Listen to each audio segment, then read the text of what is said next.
Taiwan-controlled Kinmen Island is less than 3 kilometers from the Chinese coast. Even though tensions continue to escalate between China and Taiwan, there is little sense of alarm in Kinmen. The island houses several military outposts from the 1949 Civil War and from the height of the Cold War in 1958.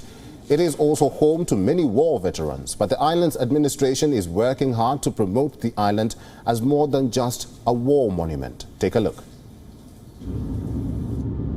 Some 3 kilometers from China's coast is Taiwan's controlled Kinmen Island. Sitting on the front line between Taiwan and China, Kinmen is the last place where the two engaged in major fighting in 1958 at the height of the Cold War.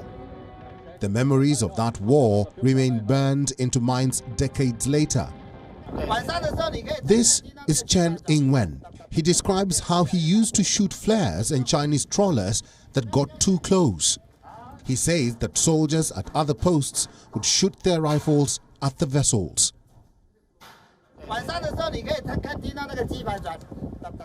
At night, you could hear the sound of the machines turning louder and louder. Then our cannons down there in the plains that we just passed would start to fire off flares. Once the flares lit up, we could see, oh my God, a bunch of ships have already approached. After the initial scare, we would start calling Camp Command, to which they would tell us to just deal with it ourselves. Then after we fired flares, the recruits over at Mashan and Hoyu would load their rifles and start shooting. Tensions between China and Taiwan have spiked in recent months, with mass incursions by Chinese Air Force into Taiwan's air defense zone. China's actions have set off alarm in Taipei and Western capitals that Beijing may be planning something more dramatic. As a former soldier and also as a modest citizen, I think that peace is the most important. With peace, everyone is a winner, whereas if war happens, everyone will lose. That's what I think.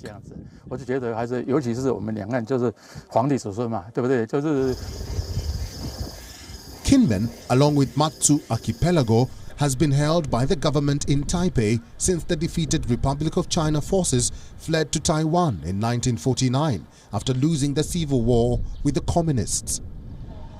Regular shelling did not end till 1978 when Washington formally recognized Beijing over Taipei. The memory of the shelling still haunts older Kinmeners.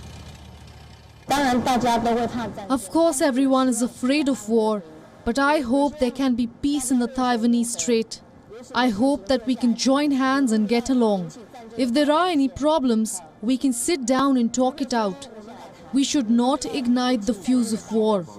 If we can't pave the road for this, then coming generations will have no worries in their lives. Unlike Taiwan, many people in Kinmen openly call themselves Chinese. I think that both sides of the Taiwan Strait, as grandchildren of the Chinese emperor, of course some have come to Taiwan a bit earlier, some a bit later. But we should not be differentiating between mainlanders and islanders. We should all get along and promote our Chinese culture together. We've all seen this before. The younger generation has no idea. Those of us who have lived through this are less afraid, but of course we would still be scared. In case of war, we would have to hide in air raid shelters again. A much-reduced military garrison remains on Kinmen Island, way down from 100,000 at the height of fighting. Kinmen's administration is working hard to promote the island as more than just a war monument.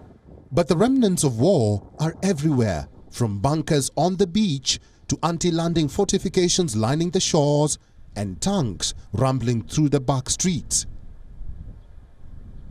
Bureau Report, WION, World is One.